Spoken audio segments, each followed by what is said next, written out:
dalam Mazmur 38. Mazmur 38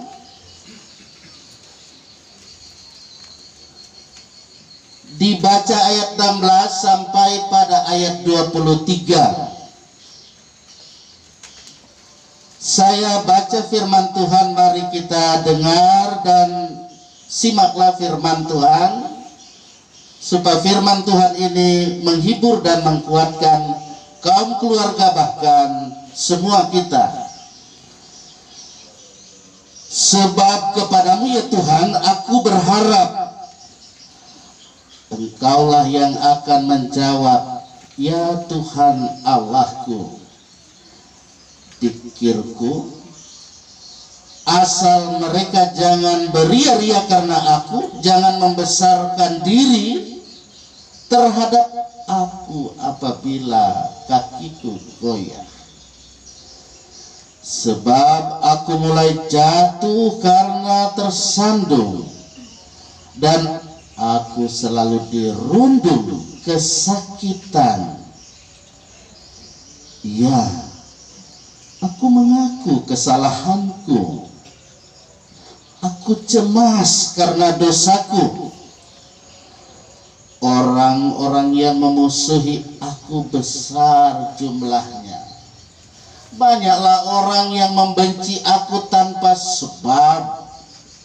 Mereka membalas yang jahat kepadaku ganti yang baik. Mereka memusuhi aku karena aku mengejar yang baik.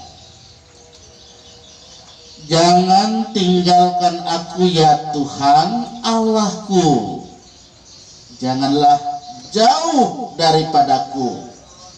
Segeralah menolong aku ya Tuhan, keselamatanku. Perkabungan yang saya kasih Tuhan, itulah bagian firman Tuhan pada kesempatan yang baik, namun dalam duka cita. Kalau dalam kehidupan ini kita hidup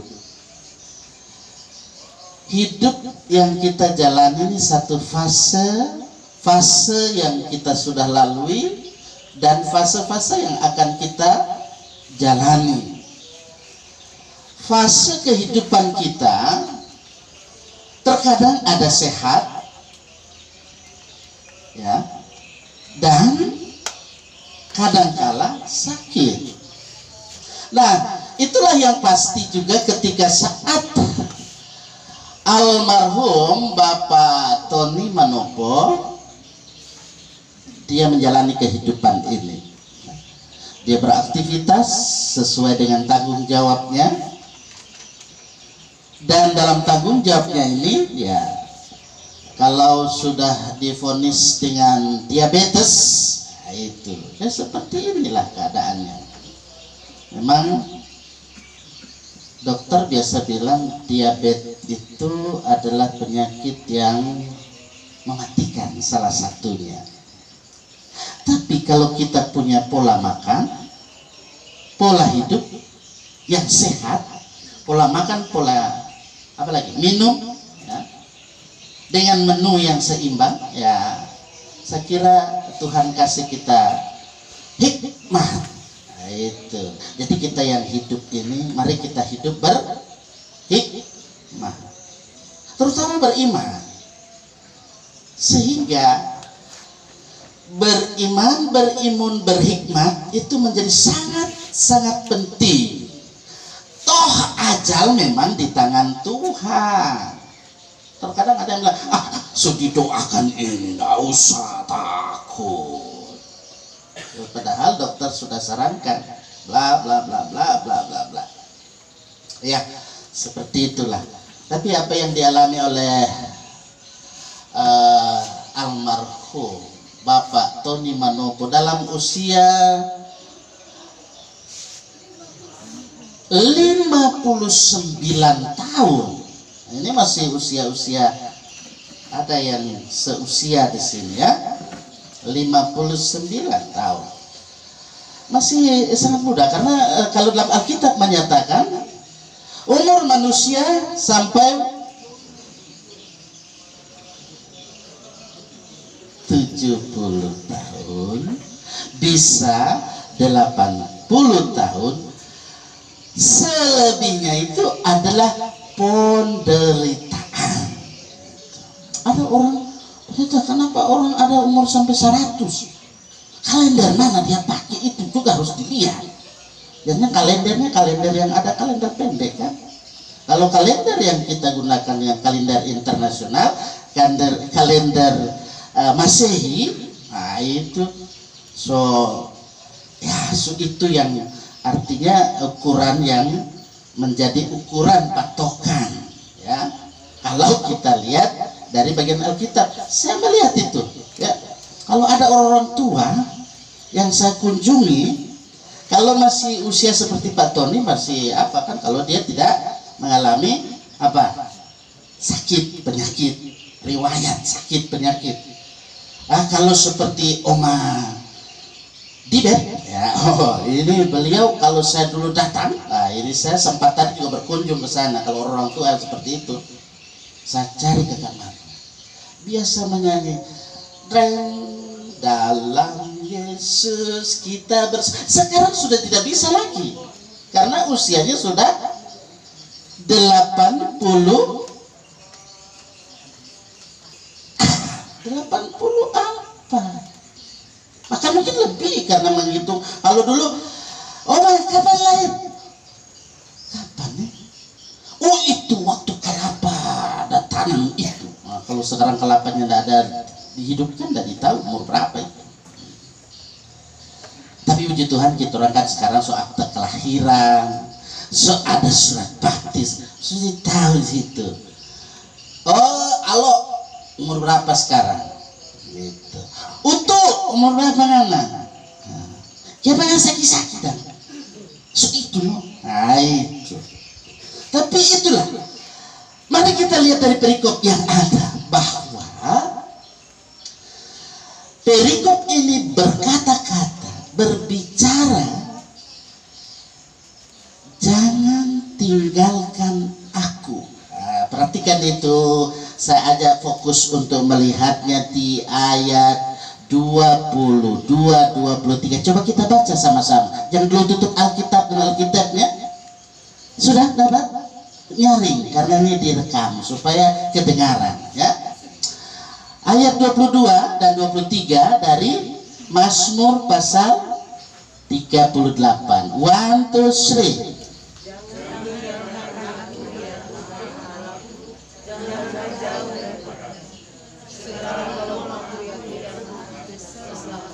Iya, pemazmur di sini dia tidak mau jauh dari Tuhan. Jangan tinggalkan aku ya Tuhan Allahku, janganlah jauh daripadaku, segeralah menolong aku ya Tuhan keselamatanku. Saudara-saudara, kaum keluarga yang saya kasih dalam kasih Tuhan Yesus Kristus, dalam hidup ini kita hendaknya selalu hidup dekat dengan Tuhan, supaya kita jangan jauh dari Tuhan ya. Terkadang dalam hidup ini kita beribadah saja malas, betul? Atau beribadahnya rajin, mungkin kelakuannya tidak sesuai dengan firman Tuhan. Itu koreksi ya, koreksi. Mari kita lihat di sini. Pemazmur di sini dia katakan Mazmur 38, ia berada dalam situasi terakhir. Ia sadari betapa parahnya penyakit yang ia alami itu. Ya sakit parah ya. Nah, kalau dibilang seperti Pak Tony, diabetes ya. kalau Pak Tony masih boleh berjalan kan. Nah, pemazmur bisa diprediksi lebih dari itu. Dia merasakan bagaimana dalam keberadaan kehidupannya. Tidak ada yang sehat pada dagingku, tidak ada yang selamat pada tulangku. Luka-lukaku baunya busuk, bernanah. Aku terbungkuk-bungkuk, sangat tertunduk, pinggangku penuh radang. Perhatikan itu ayat 6. Nah itu, makanya kalau bagian firman Tuhan kita harus pahami secara utuh. Ayat 6 sampai 8 ya. Pemazmur sangat menderita. Karena apa? Sakit yang ia alami.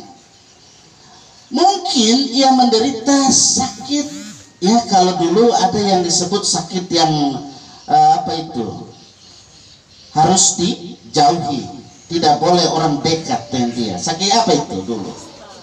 Iya, kusta. Kalau kita orang baru-baru ini penyakit apa itu? COVID. Nah itu kan. Tapi sekarang kusta sudah tidak perlu dijauhi karena sudah ada ya obat, asal tekun, ya itu. Saudara-saudara, derita yang menjadi sangat-sangat hebat ketika teman-teman bahkan kaum keluarganya meninggalkan dia seorang diri, ya seperti tadi saya katakan.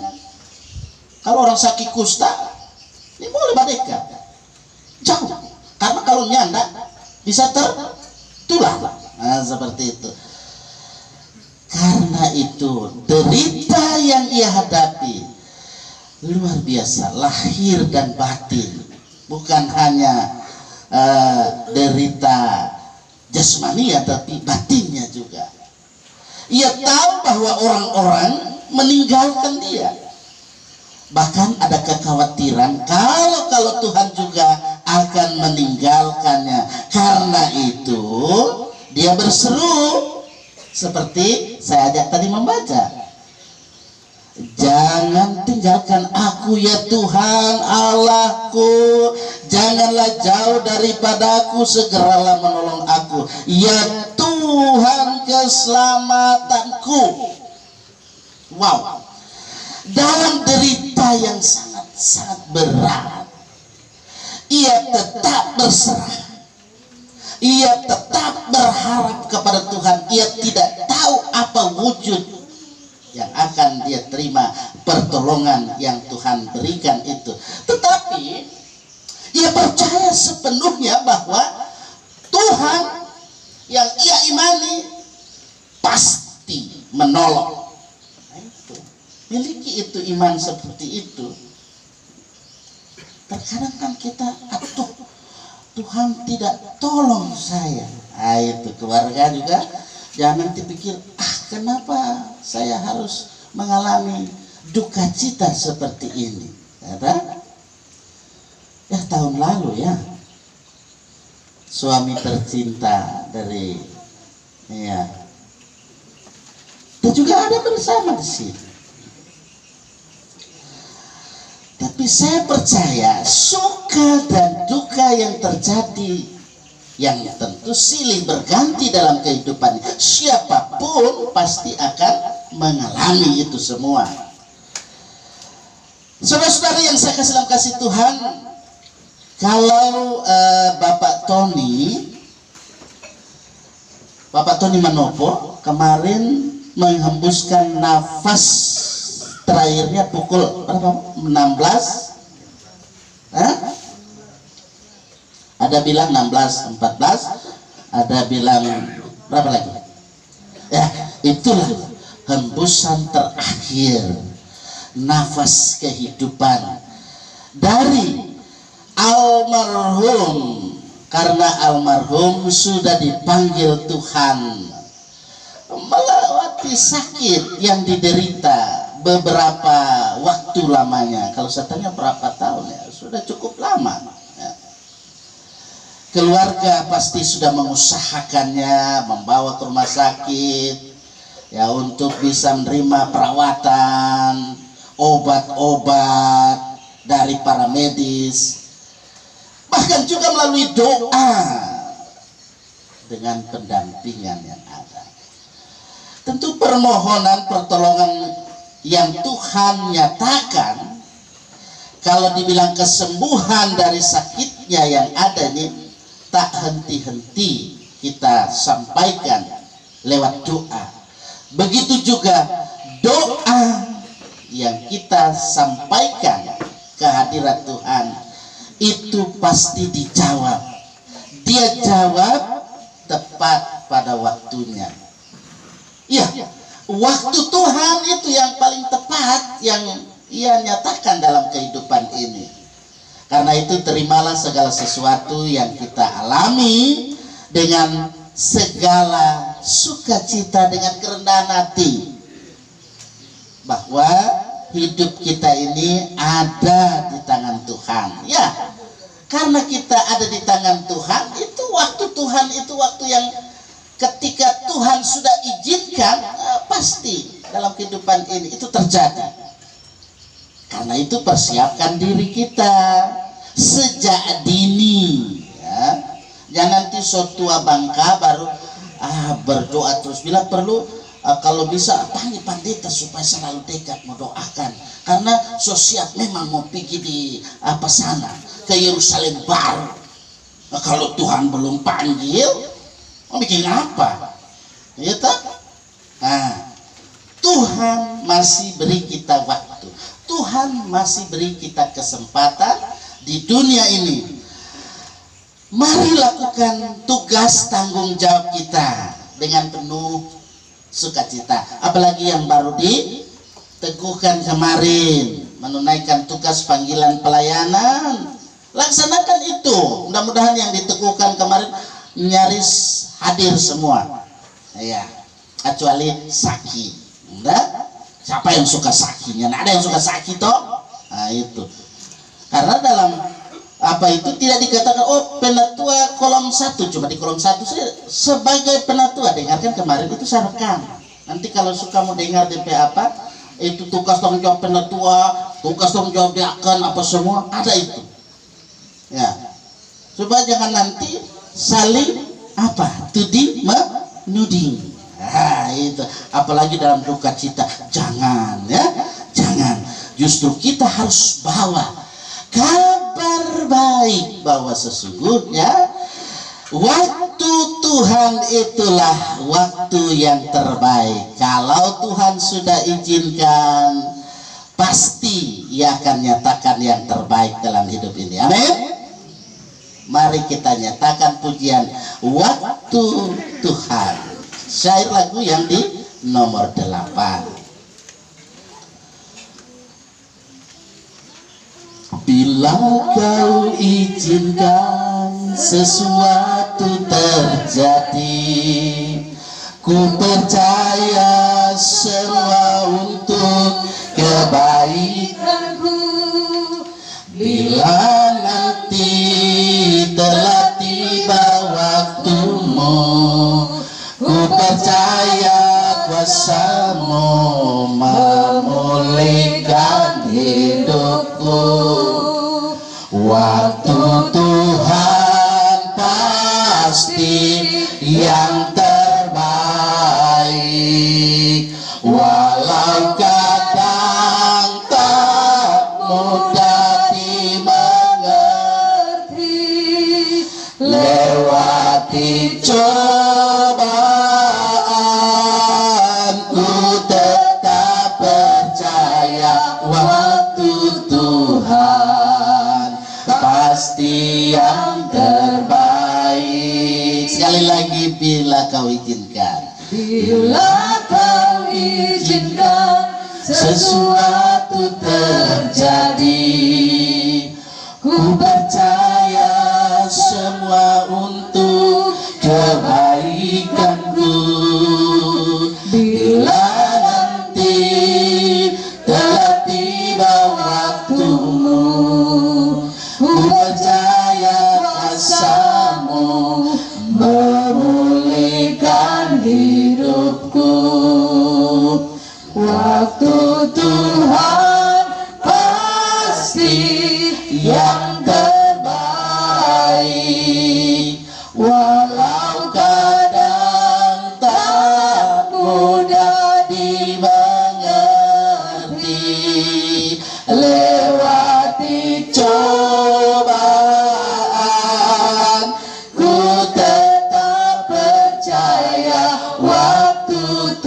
Tuhan.